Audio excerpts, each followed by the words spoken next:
Assalamu alaikum et bienvenue sur Beautiful Business, le podcast dédié aux femmes musulmanes qui vous parlent lifestyle, mindset et entrepreneuriat. Je suis Ikram, coach mental et business mentor, et dans cet épisode, on va se parler de ces erreurs les plus fréquentes que je vois chez les femmes ambitieuses quand elles veulent construire leur business.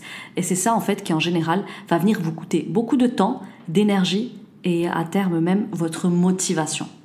En tout cas, si tu es déjà lancé ou que tu souhaites te lancer, écoute bien cet épisode pour éviter de tomber dans ces pièges et continuer d'avancer, Inch'Allah, en direction de ton objectif. Et le but, c'est de le faire le plus sereinement possible parce que vous allez comprendre au fil des épisodes qu'il n'y a pas de réussite sans sérénité. Mais ça, j'y reviendrai plus tard, Inch'Allah, dans un épisode prochain. En tout cas, aujourd'hui, j'avais envie de vous parler de ces erreurs fréquentes que vous faites, en général, quand vous êtes en direction de l'entrepreneuriat. Et franchement, c'est comme ça que j'ai vu tellement de talents gâchés. Vraiment, moi, ça fait 5 ans maintenant que je suis sur les réseaux sociaux et que du coup, je fais connaître mon travail et que du coup, j'ai l'occasion au quotidien d'échanger avec vous. Et franchement, quand je parle avec vous, je me dis, mais quel gâchis, quoi. Donc, il fallait vraiment que j'en sorte un épisode de podcast pour que vous puissiez comprendre que vous sabotez. Et Inch'Allah, à l'issue de cet épisode, vous allez comprendre où est-ce que vous êtes peut-être en train de vous saboter. Si vous n'êtes pas encore lancé, vous allez savoir dans quel piège ne pas tomber pour pouvoir vous reprendre et vous dire non, là, c'est hors de question, je ne vais pas tomber dans ce panneau-là. Et si vous avez déjà tenté plusieurs fois de vous lancer, là, vous allez pouvoir, Inch'Allah, repartir du bon pied en sachant dans quel piège ne plus retomber pour pouvoir voir votre projet aboutir, Inch'Allah. Le premier point que j'ai envie d'aborder avec vous, les filles, notez-le, c'est votre vision des choses. Notamment la vision que vous avez de l'entrepreneuriat. Sachez que ce que je vais vous dire là, ça vaut pour l'entrepreneuriat, mais ça vaut absolument pour tous les domaines de vos vies qui coincent. S'il y a une chose que vous n'arrivez pas à obtenir à ce jour, c'est parce que votre conception des choses dans ce sujet-là est erronée, fausse. Vous allez comprendre pourquoi je vous parle de faux. Mais en gros, et moi c'était mon cas, à l'époque, quand je voulais entreprendre, j'ai toujours su que je serais entrepreneur. Et dans ma vision des choses, c'était logique qu'un jour, je vivrais de ma propre activité. Mais quand il fallait m'y pencher, quand il fallait m'y mettre, j'avais tendance à voir ça comme une montagne. Croire que c'était quelque chose d'hyper compliqué, pour lequel il fallait certaines skills, des formations. Limite, c'est un truc réservé à une élite. Et en fait, si t'as pas un père entrepreneur ou si t'as pas les bons tuyaux, les bons filons, jamais tu pourras entreprendre. Ça, c'est ce qu'on appelle une croyance. Okay ? Mais les croyances, on va en parler dans un second temps. J'ai d'abord envie de vous parler de votre vision de l'entrepreneuriat. Arrêtez de voir l'entrepreneuriat comme une montagne. Là, je sais pas si vous avez vu, actuellement, il y a un livre qui est en train de cartonner sur les réseaux, tout le monde est en train de se le procurer, et moi, la prochaine, il faut que je me l'achète. Il y a un livre qui s'appelle justement « La montagne, c'est toi ». Franchement, j'aurais pas pu dire mieux et plus juste. Apparemment, il parle d'auto-sabotage, mais c'est clairement ça. Votre vision des choses vous sabote dans l'atteinte de cette chose, ou bien vous en facilite l'accès. Je me répète, votre vision des choses vous sabote dans l'atteinte de cette chose, ou bien vous en facilite l'accès. Et croyez-le ou non, mais les gens qui ont réussi dans l'entrepreneuriat, ils ont une conception autre de l'entrepreneuriat que une montagne, la vision d'une montagne. Si vous voyez comme le petit être en bas de la montagne et l'entrepreneuriat, c'est cette immense montagne à gravir, normal qu'à ce jour, vous ne l'ayez pas encore gravi. Parce que, en fait, la montagne, c'est vous. Vous êtes la montagne. Et l'entrepreneuriat, c'est ce petit truc en bas qui vous regarde et qui n'attend que vous. Donc, en fait, aujourd'hui, vous avez peut-être cette pensée que ouais, je suis pas formée à être entrepreneur, il faut que je fasse des formations avec Pôle emploi. D'ailleurs, j'ai compris qu'on appelait plus ça Pôle emploi. Désolée, je vais plus en France, je suis plus tout à fait au courant de ce qui se fait là-bas. Mais en gros, tu t'imagines qu'il faut que tu sois 100% prête, que tu te renseignes sur ce qu'est l'entrepreneuriat. Ah oui, et ça. Alors là, s'il vous plaît, ça, il faut que je vous en parle. Cette idée que, oui, mais il faut que je sache d'abord quel type d'entreprise ouvrir, quelle fiscalité, ceci, cela, est-ce que je crée une boîte postale parce que j'ai pas envie de le domicilier chez moi, et comment ça va se passer pour mes aides. Et stop. Les musulmans sont des commerçants par essence. Et vous croyez vraiment que ceux qui sont allés loin, ils ont commencé par se bousiller le cerveau avec des questions pareilles? Arrêtez ces questions-là. L'entrepreneuriat, c'est juste un élan. C'est-à-dire, à l'intérieur de moi, j'ai envie de faire quelque chose. Je sais que j'ai le potentiel de faire quelque chose. Je vois un problème que je sais résoudre dans la société. J'ai l'envie de proposer un produit ou un service. En fait, c'est ça. Si tu as cet élan-là à l'intérieur de toi, t'es entrepreneur, point barre. Et d'ailleurs, je vais casser aussi le mythe. C'est que vous pensez que l'entrepreneuriat, c'est une poignée des personnes de la société. Et en gros, voilà, c'est une petite élite bien cloisonnée et que vous n'êtes certainement pas concerné. En fait, j'ai un secret pour vous, qui n'est en fait un secret pour personne, et quand on est entrepreneur, on le sait mieux que quiconque, c'est qu'en fait, nous sommes tous et toutes entrepreneurs, tout le temps, à chaque instant de nos vies. Vous n'êtes pas entrepreneur, les filles, quand vous gérez vos foyers? Quand vous gérez votre foyer et vos parents en même temps?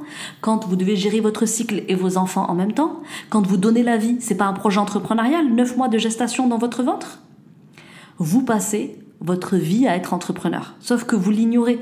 Vous avez gravé ça dans la pierre comme étant l'entrepreneuriat dans le dur. Mais en réalité, l'entrepreneuriat, c'est quoi? C'est de la gestion d'un projet de vie. Et en l'occurrence, l'entrepreneuriat, c'est un projet pour la société, un projet pour le monde. Donc vous passez votre vie à gérer des choses. Et en fait, vous passez votre vie du coup à entreprendre l'éducation de vos enfants, à entreprendre la bonne gestion de votre foyer, tout en gérant aussi votre vie de salarié. Vous passez votre vie à le faire en réalité. Donc, ne cherchez pas à devenir entrepreneur. Vous l'êtes déjà. Et depuis toujours. Oui, depuis toujours. Même quand vous étiez enfant. Quand vous essayez de gérer un petit peu les négociations avec vos parents pour pouvoir aller dormir chez votre copine, parce que normalement, eux, ils sont fermes et catégoriques, vous n'avez pas le droit d'aller dormir chez les copines, mais que vous montez cette petite entreprise dans votre tête de « Ok, comment je vais les convaincre ?» je vais dire qu'il y aura aussi un tel, et qu'en fait, il y aura sa mère qui va nous surveiller, et que j'aurai le droit de l'appeler et d'envoyer des messages, et ceci et cela. Bref, donc vous avez monté un projet dans votre tête, puis ensuite vous êtes allé le proposer à votre mère. Donc vous lui avez fait la proposition d'un projet, d'une vision des choses. Et ensuite, elle a adhéré ou non. Donc, commencez par admettre que vous êtes déjà entrepreneur et que vous l'avez toujours été. Et les enfants, c'est les meilleurs exemples d'entrepreneurs. Et d'ailleurs, nous, les entrepreneurs adultes, on prend souvent exemple sur l'audace des enfants. Les enfants qui savent très bien être entrepreneurs, ils sont très bons vendeurs, ils savent nous vendre avec leur petite bouille toute mignonne. Et voilà, en deux coups de cuillère à peau, c'est réglé. Ils ont réussi à nous closer, comme on dit dans le métier. Donc en fait, admettez que vous êtes déjà entrepreneur. Et tout ce que vous avez à faire, en fait, c'est pas d'attendre d'être prête à 100%, de comprendre tous les tenants et les aboutissants de l'entrepreneuriat pour vous lancer. C'est juste, lancez-vous avec ce que vous savez, avec ce que vous êtes, avec ce que vous avez à proposer. Et ensuite, vous vous améliorerez en cours de route. C'est pas très grave que vous commenciez de façon laborieuse. Un jour, vous en rigolerez. Et un jour, vous aurez de la fierté à montrer à vos enfants, à vos clientes, etc. À dire, voilà, moi, je suis partie de là, en fait. Vous savez, tous ces entrepreneurs-là, je sais plus lequel c'est qui a commencé dans sa cave. Aujourd'hui, on est tous là à se dire, ah ouais, le gars, il a pas attendu d'avoir les locaux qu'il a aujourd'hui. Dans sa cave, il avait déjà commencé, en fait, à entreprendre. Donc, oui, t'as besoin de rien d'autre que de bonne volonté et d'un élan intérieur. C'est-à-dire, à l'intérieur de moi, je sens cet appel de l'entrepreneuriat. C'est bon, je suis entrepreneur en fait. J'ai juste à me lancer, à le faire. Et c'est en m'aventurant dans cette expérience-là que je vais m'améliorer. Comme, je sais pas, t'as pas eu un mode d'emploi pour devenir maman. T'as peut-être lu des livres, etc. Mais en fait, t'as bien vu que dans la réalité, c'était tout à fait différent de ce qu'on te propose dans les livres. C'est dans la réalité que t'es devenue mère en fait. Mais là, dis-toi que par essence, tu as toujours entrepris des choses. Et c'est quoi la différence du coup d'entreprendre quand t'étais enfant avec tes parents, négocier, gérer un projet, etc. avec eux, et de le faire là en tant qu'adulte, où en fait la seule différence c'est qu'il y a une transaction financière, donc les gens payent pour avoir accès à ce que tu vas leur proposer. Mais il y a toujours eu le prix de quelque chose à payer pour obtenir ce que tu voulais. Tu comprends ce que tu veux dire? Ce que je veux dire? Donc ça, c'est le premier point. Changez votre vision de l'entrepreneuriat. Arrêtez de le voir comme une montagne. Commencez à voir que vous avez toujours été entrepreneur et que c'est dans notre essence. Et encore plus, nous, musulmans, nous sommes commerçants par héritage. Nous sommes issus d'une communauté de commerçants. Donc c'est tout à fait naturel chez nous. Et d'ailleurs, prenez l'exemple chez les Juifs. Eux, ils sont tout à fait conscients qu'ils sont commerçants par essence. Et du coup, ils s'entraident dans ça. Faisons de même. Deuxièmement, le second problème, après votre vision de l'entrepreneuriat, qui est hyper bloquante pour vous, et qui fait que tant que vous n'êtes pas prête à 100%, que vous n'avez pas verrouillé le périmètre, vous ne vous lancez pas. Résultat, vous vous lancez jamais. Il y a également vos croyances. Donc je vous l'ai dit, à partir de votre vision des choses, il y a un certain nombre de croyances qui vont découler. Et ce que je vous disais, c'est que vous voyez l'entrepreneuriat comme une montagne, mais aussi vous sacralisez beaucoup le business. Et on va se calmer, le business, c'est juste donner à des gens ce dont ils ont besoin ou envie. C'est juste ça le business. C'est juste leur mettre à disposition de façon payante un produit ou un service dont ils ont besoin ou dont ils ont envie. Moi, par exemple, j'offre la possibilité sur le marché à des femmes musulmanes de sortir du salariat pour pouvoir être libres, notamment de porter la hijab comme elles l'entendent. Parce que moi, il y a 5 ans, c'est ce dont j'avais besoin. Et c'est le plus grand service que je me suis rendu à moi-même, de quitter le salariat pour pouvoir enfin porter mon hijab et ne plus jamais avoir à le retirer. Donc sur le marché, il y a des tas de gens qui ont des besoins en tout genre et des envies en tout genre. Typiquement, bon, par exemple, je vis aux Émirats, c'est le pays du service par excellence où ils satisfont tous nos désirs. Par exemple, c'est tout bête, j'ai envie d'une crêpe mais j'ai pas envie de la faire moi-même. Ok, je vais dans l'application, tac, je la commande, j'ai une crêpe toute chaude qui arrive chez moi. C'est bête, mais ça se vend et ça marche très bien et ça se facture à un certain prix. Donc croyez pas, ils font de la marge, des vraies marges. Donc dès lors qu'il y a des humains qui ont besoin de quelque chose ou envie de quelque chose, et ça existera toujours, parce que nous sommes des êtres de désir et de besoin. Okay, donc on a toujours des besoins à satisfaire, on a toujours des envies à satisfaire. Et dès lors que toi tu connais ce besoin-là, parce que tu l'as pratiqué sur toi, parce que t'as répondu à ce besoin pendant des années auprès de ta famille, tes amis, on t'a souvent sollicité là-dessus, du coup tu es devenue une experte de ça, ou bien c'est une envie, voilà, toi-même c'est une envie que tu as su assouvir chez toi ou assouvir chez des proches, pareil, et donc tu connais bien comment répondre à cette envie-là. Tu as su le solutionner, vends-nous-la, vends-nous cette solution. Vends-nous cette solution qui répond à un besoin ardent ou à un désir puissant. Vends-nous-le. Il y a des gens qui sont prêts à payer, je t'assure. Donc, si toi tu existes et tu as eu ce besoin-là, ou si autour de toi il y a eu des gens qui ont eu ce besoin-là, c'est qu'il y en a forcément d'autres qui leur ressemblent et qui ont aussi ce besoin-là. Parce que les humains ont ce point commun de se ressembler. Je veux dire, je suis pas la seule femme qui a envie à 23h de manger une crêpe au Nutella. On est plusieurs. Et donc il faut bien qu'il y ait un commerçant qui nous le propose. Okay, parce que ça fait partie des besoins de la société aujourd'hui. Oui, c'est superficiel comme ça, mais il y a d'autres besoins, par exemple. Si je vous prends, je sais pas... Moi, j'ai la flemme d'aller à la pharmacie à chaque fois. Là, aux Émirats, c'est top, on peut se faire livrer la pharmacie à la maison. Ça, c'est un service. Je suis tellement contente de payer pour ce service, mais proposez-le en France. Je sais pas si c'est possible de le faire. Mais en tout cas, je me dis, mais les courses à la maison, enfin, il y a tout plein de services pour lesquels je paye. Je suis tellement contente de payer, je suis contente qu'ils existent, en fait. Donc, arrêtez de vous disperser dans 1001 idées, dans 1001 directions. Parce que je vous vois faire à changer d'idée toutes les 3 semaines, à commencer un projet et à ne pas le finir, à suivre des webinaires, des formations, etc. sans jamais rien appliquer.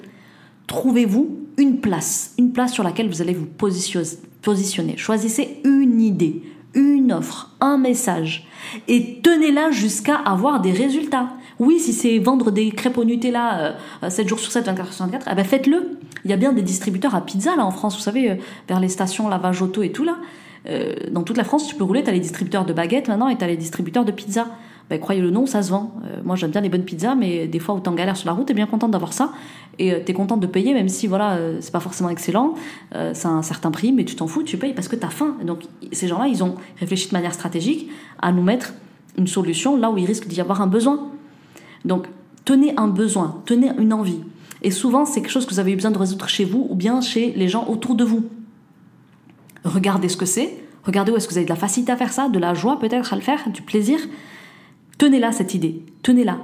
Une idée, une offre, un message. Il n'y a pas plus compliqué. Et en fait, après, il faudra juste persévérer, tenir et mettre beaucoup de foi dans ce projet-là.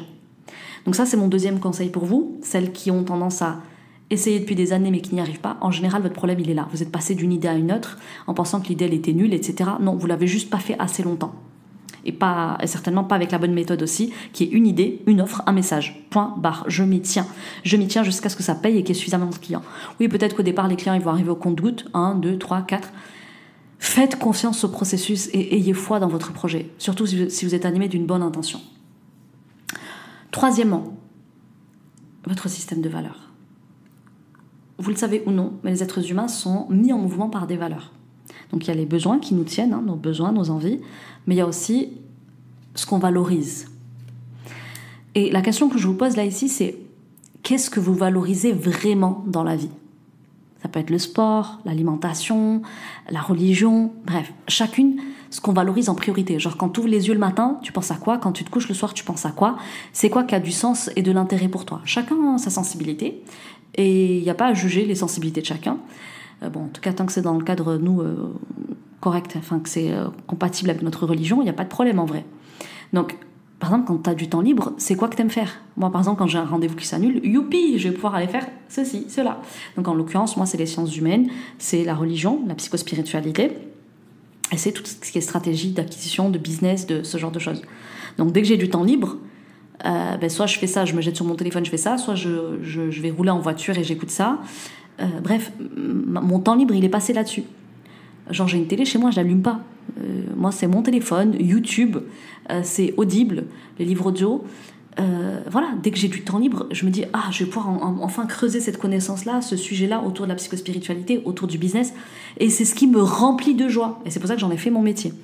Donc, par exemple, si aujourd'hui tu me dis, voilà, ton sujet préféré, c'est le sport, ok, investis ce sujet-là à fond. Mets tout ton focus dessus. Mets toute ton attention dessus, toute ton énergie dessus. Et investis aussi, n'hésite pas à investir de l'argent dessus. Pourquoi ? Parce qu'en fait, c'est ce qui t'anime. C'est le système de valeurs à l'intérieur de toi qui s'active et qui te met en mouvement et qui te stimule, qui te crée de l'intérêt, qui peut te laisser faire des nuits blanches tellement t'aimes ce sujet-là, tellement il te prend aux tripes. Et par exemple, si je reprends mon cas à moi, pour moi, ça n'a pas de prix d'ouvrir la voie à des femmes musulmanes comme moi, de vivre de la même manière que je peux me l'offrir aujourd'hui. Donc, en fait, stop de s'insurger de certains sujets, comme par exemple tu aimes le sport et tu t'insurges des gens qui sont obèses. Toi, ça t'échappe, tu comprends pas comment, avec ta passion du sport, certaines elles arrivent à être obèses, parce qu'en fait si tu leur apprenais des petits mouvements simples, elles seraient plus obèses. Moi par exemple, je vais pas m'insurger toute la journée que mes sœurs elles se font hagar en France, on les oblige à se dévoiler, on les oblige à ceci, à cela, et ne rien leur proposer, alors que moi j'ai la solution. Non seulement j'ai la solution à leur verrou psychologique, mais j'ai aussi des stratégies de business qui m'ont permis à moi de percer. Donc en fait, c'est à vous de regarder qu'est-ce qui vous prend aux tripes. Et ouais, moi, ça m'insurge de voir qu'on parle toute la journée du voile en France. Mais plutôt que de m'en insurger, je mets tout mon focus d'attention, mon énergie, ma créativité à trouver des solutions à ces femmes-là et leur proposer, je leur mets sous le nez.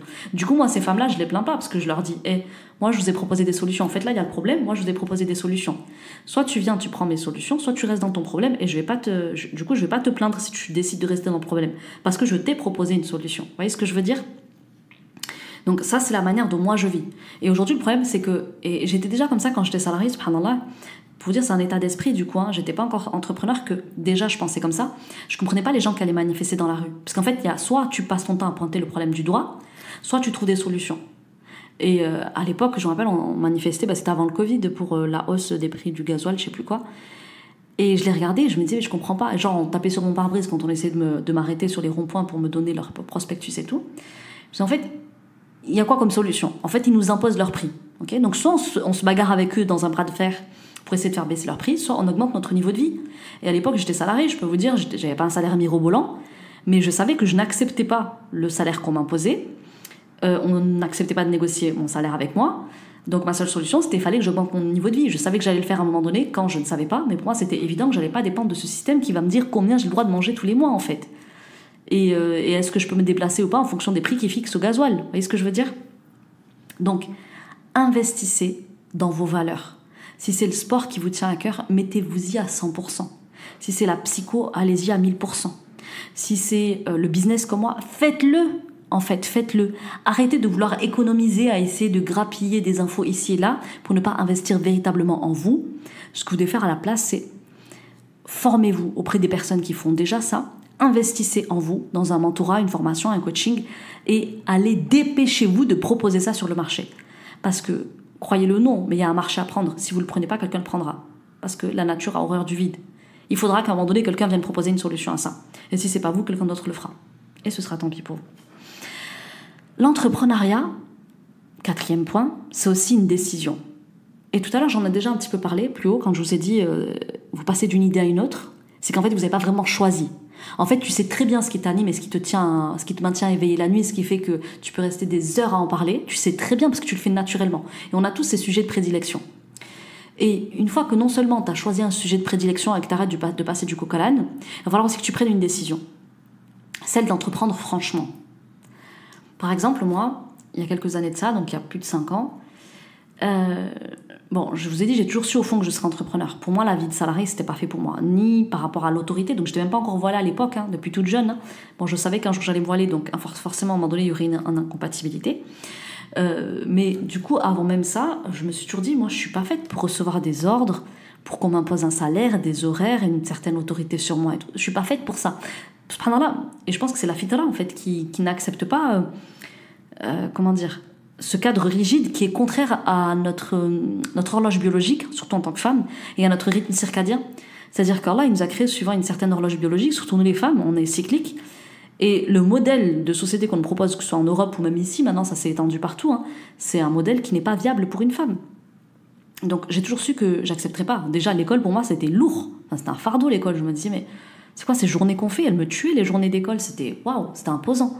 Donc moi un jour j'ai décidé que ok, j'ai fait des études comme la société me l'a gentiment dit. J'ai fait le bac+5, je suis juriste et tout, c'est pas mal, ok, c'est sympa. Bon, j'ai fait 3 ans dans 3 boîtes différentes. Au bout d'un an, à chaque fois, je quittais. En fait, l'herbe, elle n'est pas plus verte ailleurs. Donc, à un moment donné, tu as toujours su, Ikram, que je serais entrepreneur. L'entrepreneuriat était déjà venu me chercher quand j'avais 23, 24 ans, quand j'ai été diplômée. Au bout de quelques mois, vu qu'on ne pouvait pas me renouveler mes CDD, mes intérims, là, on m'a proposé de basculer en freelance.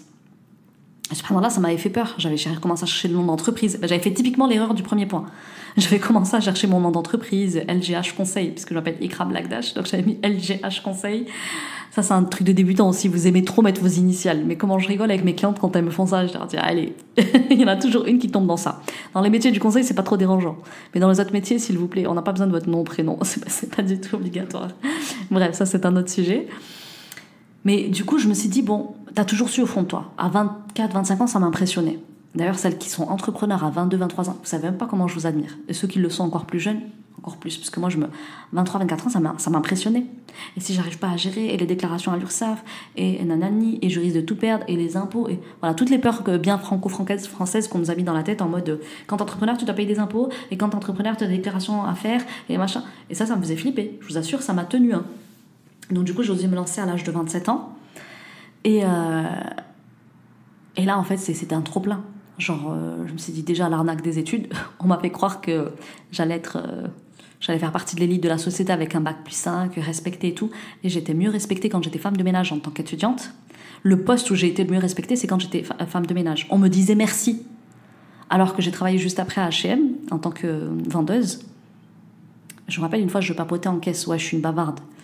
Et il y a une cliente, comment elle m'a alpagué, genre au lieu de papoter en caisse, un truc comme ça, mais d'une façon tellement méchante et condescendante. Alors oui, c'est vrai que du coup, en papotant, j'allais un peu moins vite. Mais le job, il n'est pas hyper... après, il y en a peut-être qui kiffent ça. Hein. Moi, je savais que je n'étais pas faite pour ça. Mais je veux dire, bon, c'était un métier assez contraignant. Enfin, j'étais payée 200 € le mois. 200 € le mois pour faire 4 samedis par mois de 11h à 21h. Autant vous dire que dans la vie d'une étudiante, c'est beaucoup de travailler tous les samedis de 11h à 21h. Ça me faisait sortir de chez moi, ça me faisait me réveiller à 9h, à 11h être prête. À 9h, à 10h sortir de chez moi, à 11h j'étais au travail pour empocher 200 € le mois, quoi. Donc j'y passais tous mes samedis et j'avais 4 tickets resto, donc un ticket resto par jour de 7 €. Clairement, les 200 € que je gagnais, je les dépensais là-bas. En plus, j'étais sur le rayon lingerie, bijoux. Donc j'avais toujours des petits accessoires à acheter, toujours des petits trucs comme ça. Et ma bourse, elle me suffisait pas à l'époque. J'avais 200 et quelques € de bourse. Donc ni je m'y retrouvais avec ma bourse, ni je m'y retrouvais avec mon salaire. Et ouais, le seul plaisir que tu prends, c'est que tu fais un petit peu du copinage. Voilà, tu travailles dans la bonne humeur, la bonne ambiance. Tu te fais des amis au travail. Et bon, tu papotes, tu rigoles un peu, histoire de faire passer le temps, quoi. Ben, je vous assure qu'elle m'a alpaguée, alors qu'elle voyait bien que j'étais une petite étudiante qui était là en mode de job étudiant. Et je me suis dit, ah ouais, genre dans les jobs comme ça, alors qu'au ménage, je ramenais ma petite sœur avec moi.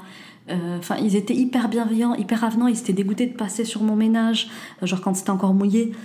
Bonne journée, madame. Enfin, ils étaient archi bienveillants. Je me suis dit, mais comment c'est possible que le meilleur travail où on m'a le mieux respecté de tous mes jobs, c'est là où j'ai fait le ménage, quoi. C'est incroyable. On donne plus de respect à une femme de ménage que moi qui étais juriste, par exemple, où je me suis pas sentie respectée ni par ma hiérarchie, ni par les clients. Et les clients, ils me parlaient archi mal sur mon dernier job.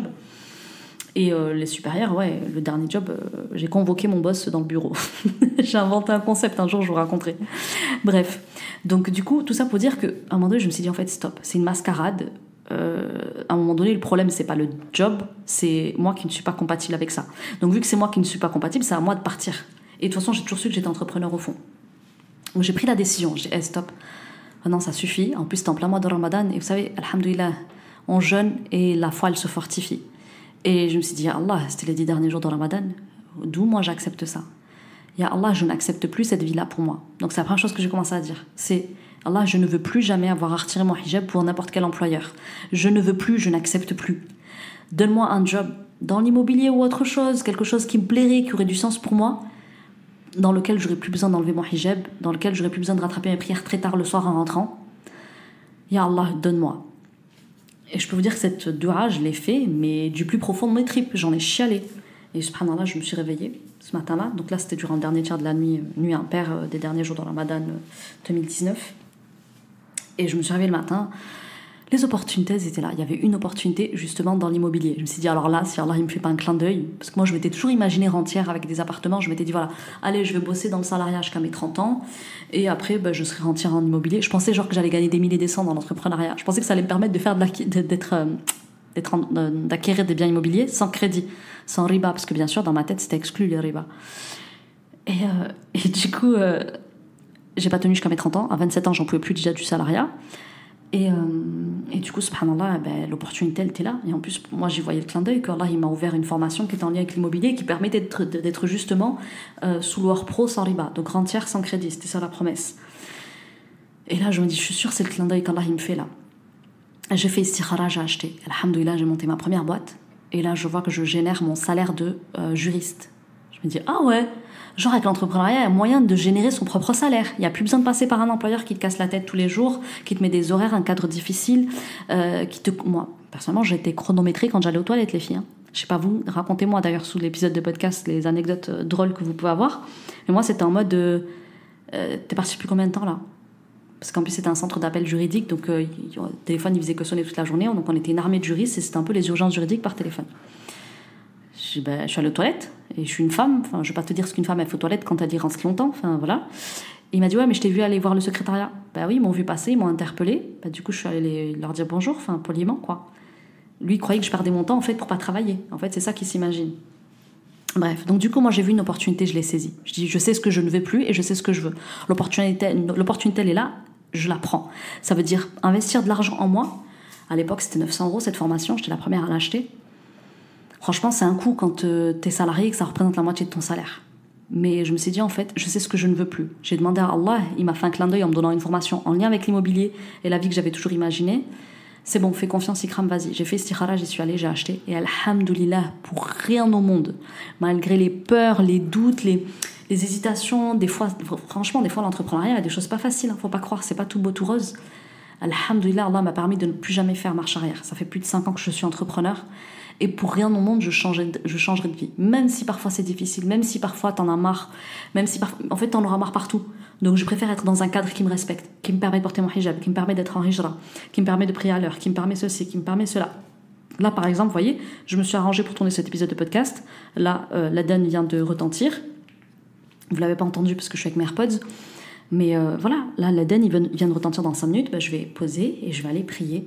En fait, comme un bon musulman qui se respecte. C'est-à-dire qu'il y a le travail, il y a sa vie mondaine et il y a sa vie professionnelle. Et en plus, si vous êtes bon, vous arrivez à croiser les deux et à faire que même votre travail devienne une ibada.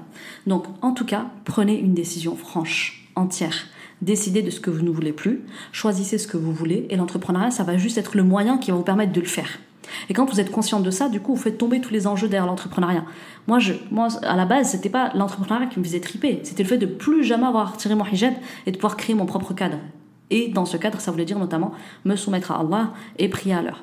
Donc, arrêtez d'attendre d'être parfaite pour vous lancer, pour oser parler de vous, de ce que vous avez à proposer. Arrêtez de rester caché. Décidez que vous le voulez vraiment. Faites le chemin, même s'il est imparfait. Vous allez apprendre sur le chemin.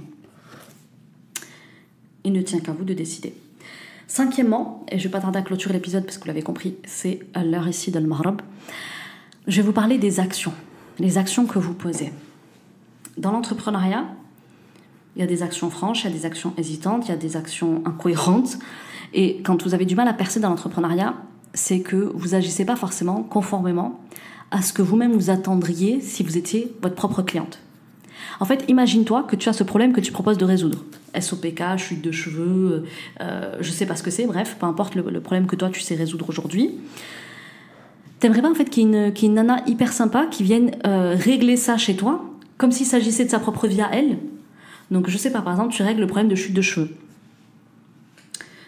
T'aimerais pas qu'elle te propose un plan d'action, un plan de route très facile à actionner, une communication simple, fluide, qui t'explique exactement qu'est-ce qu'il y aura dans sa solution, qu'est-ce qu'il n'y aura pas, qu'est-ce que ça va résoudre, qu'est-ce que ça ne va pas résoudre, et comment ça va s'appliquer.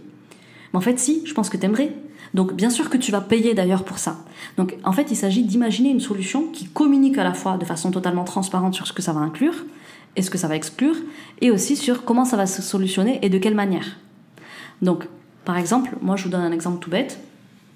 Je vous prends l'un de mes programmes, mon programme Mindset Signature, qui est le programme TDV, Transforme ta trajectoire de vie. Pendant des années, j'ai acheté et consommé formation sur formation, livre sur livre en mindset. Et franchement, j'y ai mis beaucoup d'argent. Et un jour, j'ai compris que, en fait, il y avait tout dans notre religion. Et donc, j'ai créé une méthode à partir de ça. Et ce programme, je l'ai sorti il y a plus d'1 an. Et alhamdoulilah, il a donné des résultats mais exceptionnels sur mes clientes. Et je pourrais là me croiser les bras et continuer à le vendre et juste, voilà, parce qu'il satisfait bien mes clientes. Mais là, l'Ikram qui a fondé ce programme il y a plus d'1 an et demi et l'Ikram que je suis aujourd'hui, c'est 2 personnes différentes.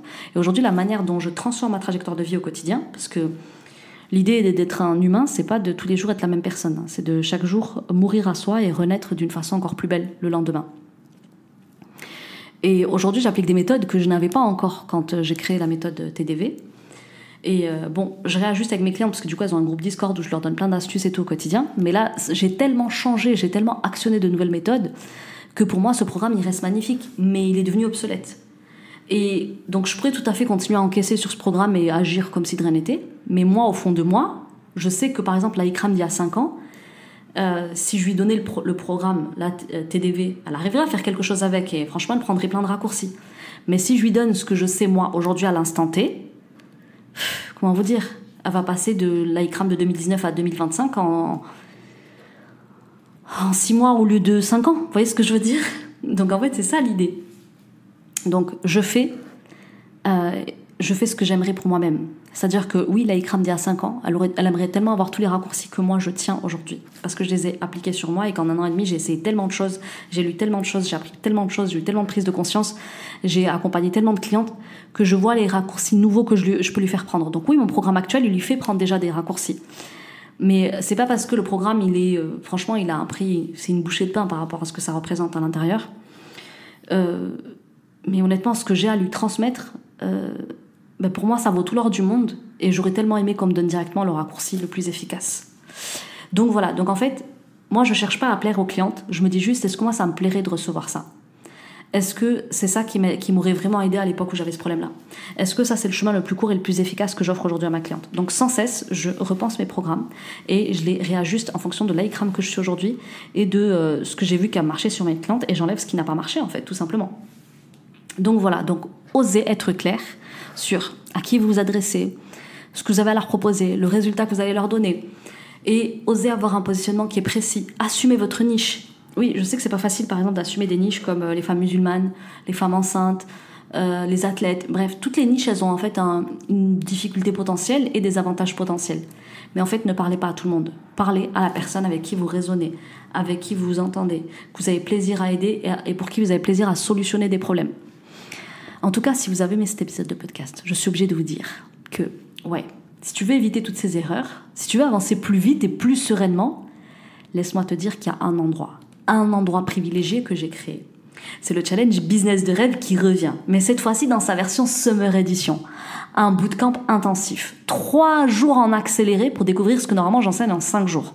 Pour t'aider à obtenir des résultats encore plus rapides. Parce que ouais, c'est l'été, il fait chaud, le farniente, la plage. On a tous envie de faire autre chose que de bosser. Sauf qu'en fait, dans J-2, des milliers de femmes, je dis bien des milliers de femmes à l'heure où je vous parle, vous êtes des milliers à vous être inscrites, à partir de ce mercredi 9 juillet, vont se rassembler avec moi tous les soirs en direct pendant 3 soirs.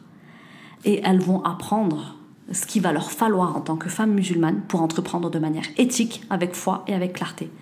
Ces 3 soirs, vous allez apprendre premièrement comment libérer votre mindset de tout ce que vous croyez être l'entrepreneuriat, le business, machin et tout. On va tout décadenasser et on va vous aider à révéler à vous-même votre idée de business qui n'attend que vous. On va vous aider à structurer votre offre signature, à poser les bases d'un tunnel de vente simple et rentable. Franchement, si tu t'inscris pas, tu vas manquer quelque chose. Je t'ai mis le lien en description de l'épisode du jour. Et en plus, je ne serai pas seule, je serai accompagnée par des invités d'exception comme Saïd Amzil, que j'ai déjà reçu sur le podcast et qui est un entrepreneur, comment vous dire, sa réputation n'est plus à faire. Abirin Dubaï, qui est aussi une entrepreneur chevronné. Et je recevrai aussi Chic Mum, qui elle va vous apprendre comment vous organiser, notamment si vous êtes maman et que vous dites, mais comment je fais pour gérer? Elle a géré salariat, être maman, épouse et gérer aussi ses débuts dans l'entrepreneuriat, avant qu'elle vive maintenant définitivement de l'entrepreneuriat. Donc, ce que vous devez retenir de l'épisode du jour, c'est que mieux vaut avancer de façon imparfaite que de rester bloqué dans la perfection. Choisissez une direction claire et puissante en restant toujours bien aligné avec ce que vous faites. Entourez-vous et investissez en vous. C'est un énorme accélérateur et gain de temps. Montrez-vous et assumez-vous. Les gens ne peuvent pas vous choisir si vous vous cachez en fait. Révélez-vous au monde. Montrez-leur votre solution. Dans cet épisode, j'espère que vous avez énormément appris, que vous allez énormément appliquer. Abonnez-vous à cette chaîne de podcast puisque ce ne sera pas le dernier épisode, il y en a encore plein d'autres en préparation. Laissez-moi 5 étoiles, please, sur Apple Podcast. Mettez-moi des commentaires sur YouTube, sur Spotify, bref, là où vous m'écoutez. Faites-moi savoir que vous avez aimé. Aussi, partagez cet épisode, surtout cet épisode, puisqu'il est très puissant, notamment à celles qui ont déjà tenté et qui sont dégoûtées de ne pas avoir réussi. N'abandonnez pas les filles. Vous avez juste certains points que vous n'aviez pas compris que je vous explique dans cet épisode. Aussi, venez me dire en commentaire ce que vous avez pensé de l'épisode, dans quelle erreur vous êtes reconnu et quelle erreur vous ne referez plus pour réussir à l'avenir, Inch'Allah. En tout cas, n'oubliez pas, dans J-2, c'est maintenant ou jamais, vous allez pouvoir rejoindre le seul événement de l'aider qui va aider les femmes musulmanes à entreprendre avec éthique. Déjà, des milliers de femmes se sont inscrites et nous ont rejointes. Il reste une place pour toi. Viens t'inscrire, c'est uniquement sur inscription. Je te mets le lien en description de l'épisode. Et je vous retrouve, Inch'Allah, pour un prochain épisode dans lequel je vais vous parler notamment des stratégies qui m'ont permis de vendre, même quand personne n'y croyait. Ouais, parce qu'on m'a souvent pris pour une folle dans l'entrepreneuriat. Et si c'est le cas aussi pour vous, plus on vous prend pour une folle, meilleur c'est. C'est bon signe, très bon signe. Je vous l'expliquerai dans le prochain épisode. D'ici là, prenez soin de vous, la paix sur vous. Assalamu alaikum wa rahmatullahi wa barakatuh.